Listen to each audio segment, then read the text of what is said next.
Hello बच्चों, आज हम आपकी +1 की इकोनॉमिक्स का फर्स्ट टॉपिक स्टार्ट कर रहे हैं। ये है अर्थशास्त्र। तो सबसे पहले हमें ये पता होना चाहिए, आपके लिए नया सब्जेक्ट है, कि अर्थशास्त्र होता क्या है। अर्थशास्त्र, अर्थ मतलब पैसा, शास्त्र मतलब अध्ययन, वैज्ञानिक अध्ययन।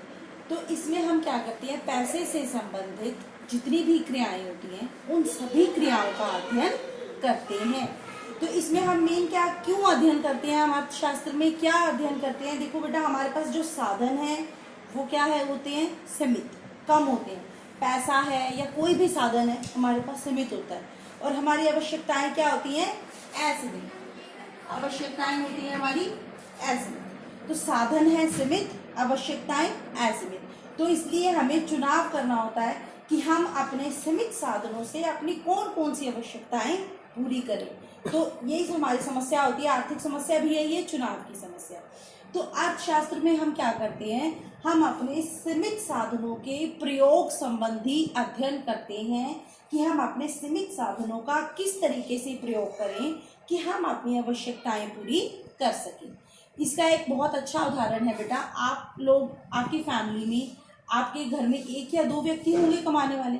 अगर उनकी सैलरी या उनकी जो इनकम है कितनी भी ज़्यादा हो, लेकिन आखिर तो एक सीमा होगी, 10,000, 20,000, 50,000, 1 लाख, इतनी कमाई होती है एक घर में।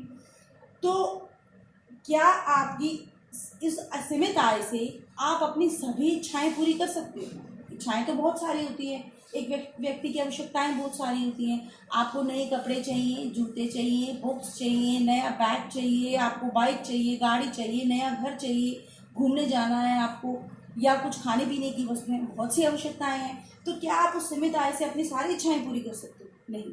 हमारे साधन तो होते हैं सीमित, लेकिन हमारी आवश्यकताएं क्या होती हैं, असीमित। तो हम अपने साधनों को किस प्रकार प्रयोग करें कि हम अपनी आवश्यकताओं की संतुष्टि कर सकें। तो इसमें हमें चुनाव करना होता है। अब जैसे मान लो आपको 500 रुपये मिली, 500 रुपये से आप अपनी सारी इच्छाएं पूरी नहीं कर सकते, तो आपको चुनाव करना होगा। मान लो आपकी 5 इच्छाएं हैं, आप किताब भी लेना चाहते हो, कपड़े भी लेना चाहते हो, जूते भी लेना चाहते हो, घूमना भी चाहते हो। तो ये चुनाव करना पड़ेगा, उस 500 से आप क्या करोगे, कपड़े लोगे, जूते लोगे, किताबें लोगे, क्या लोगे। तो यही चुनाव करते हैं हम अर्थशास्त्र में। तो अर्थशास्त्र में हम कौन सी क्रियाओं का अध्ययन करते हैं, आर्थिक क्रियाएं। आर्थिक मतलब पैसे से संबंधित क्रियाएं, पैसे से संबंधित जो भी क्रियाएं हैं हम उन सभी क्रियाओं का अध्ययन करते हैं। तो हमारे अर्थशास्त्र में मेन ये 6 हम क्रियाओं का अध्ययन करते हैं।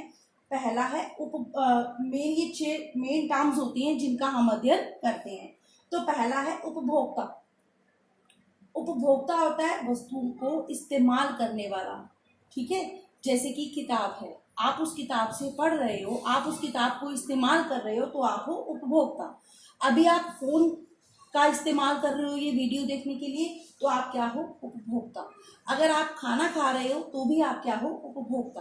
तो उपभोक्ता कौन होता है, जो अपनी इच्छाएं पूरी करने के लिए, अपनी इच्छाओं की संतुष्टि के लिए क्या करता है, वस्तुओं का इस्तेमाल करता है, वो व्यक्ति होता है उपभोक्ता। अगला है उपभोग। अपनी मांग को, अपनी इच्छाओं को संतुष्ट करने के लिए हम वस्तुओं और सेवाओं का इस्तेमाल करते हैं, इस क्रिया को बोलते हैं उपभोग। इस्तेमाल करने वाले व्यक्ति है उपभोक्ता, और इस्तेमाल करने की क्रिया है उपभोग। अगला है उत्पादक। उत्पादक, अब जिन वस्तुओं का हम इस्तेमाल कर रहे हैं तो उसको कोई ना कोई तो बनाएगा ना, उसको बोलते हैं उत्पादक। जो व्यक्ति साधनों का इस्तेमाल करके, साधन कौन से होते हैं उत्पादन के, भूमि, पूंजी, श्रम और उद्यम। तो जो व्यक्ति इन साधनों का इस्तेमाल करके कुछ नया बनाता है उसे क्या बोलते हैं, उत्पादक। और उत्पादन, जो नई वस्तुएं बनाने की जो क्रिया होती है उसको बोलते हैं उत्पादक। समझ में आया। साधनों को इकट्ठा करके अगर हम कुछ नया बनाते हैं, उनके मूल्य में वृद्धि करते हैं, वो होगा उत्पादन। और उत्पादन करने वाले व्यक्ति को बोलते हैं उत्पादक। जैसे कि आपने आटा, चीनी, दूध, घी, इन सबको इकट्ठा करके बिस्किट बनाए, तो इस क्रिया को बोलेंगे उत्पादन, और बिस्किट बनाने वाले व्यक्ति को बोलेंगे उत्पादक। उसके बाद है बचत। बचत क्या होता है, ये तो शायद सबको पता होगा। आय का वह भाग जो खर्च नहीं किया जाता वो होती है आपकी बचत। मान लो एक व्यक्ति की आय 100 रुपए है, वो उसमें से 70 रुपए खर्च करता है और उसके पास कितने रुपए बचे? 30। तो ये 30 रुपए क्या होगी? व्यक्ति की बचत, जो वो भविष्य में इस्तेमाल करने के लिए अपने पास बचा कर रखता है। तो एक व्यक्ति की आय का वह भाग जो वह खर्च नहीं करता, उस भाग को कहा जाता है बचत। अगला है निवेश। निवेश होता है आय के लिए किसी भी जगह पैसा लगाना। जैसे कि आपके पास 1 लाख रुपए फालतू रखे हैं, जो आपकी पिछली बचत है। उस बचत से आपने क्या किया? 1 लाख से कोई स्थान खरीदा, कोई जगह खरीदी, और किस लिए खरीदी? ताकि आप उसको किराए पर देकर हर महीने पैसा कमा सको। तो वो क्या होता है? निवेश। आय की उम्मीद से या कुछ कमाने के लिए अगर हम कुछ खरीदते हैं तो वो होता है निवेश। आपने एक मशीन खरीदी जिससे कि आप उससे उत्पादन करके लाभ कमा सके, वो क्या होगा? निवेश। लेकिन अगर आपने वो मशीन खुद के लिए घर के इस्तेमाल करने के लिए खरीदी तो वो निवेश नहीं होगा। जैसे कि सिलाई मशीन है, अगर आप घर पे खुद इस्तेमाल करने के लिए कपड़े सिलने के लिए खरीदते हो तो वो निवेश नहीं होगा, वो उपभोग होगा, क्योंकि आप उस वस्तु का उपभोग कर रहे हो। लेकिन अगर वही मशीन टेलर खरीद कर और सिलाई करके पैसा कमा रहा है, लाभ कमा रहा है, तो वो क्या माना जाएगा? निवेश। तो ये मेन हमारी 6 एक्टिविटीज हैं। उपभोक्ता जो वस्तुओं का इस्तेमाल करता है, इस्तेमाल करने की क्रिया को बोलते हैं उपभोग। और उपभोग किया क्यों जाता है? क्योंकि प्रत्येक वस्तु के उपभोग से मूल्य हमें कुछ संतुष्टि मिलती है। जैसे कि आपको भूख लगी है, अगर आप कुछ खाएंगे तो आपकी भूख शांत हो जाएगी, इसलिए उपभोग किया जाता है। उत्पादक जो वस्तुओं को बनाता है, उत्पादन करता है, और उत्पादन साधनों का इस्तेमाल करके कोई नई वस्तु बनाना या किसी वस्तु के मूल्य में वृद्धि करना, उसे बोलते हैं उत्पादन। बचत आय का वह भाग जो खर्च नहीं किया जाता, वो होता है बचत। निवेश लाभ के उद्देश्य से अगर कहीं पैसा लगाया जाए उसे बोलते हैं निवेश।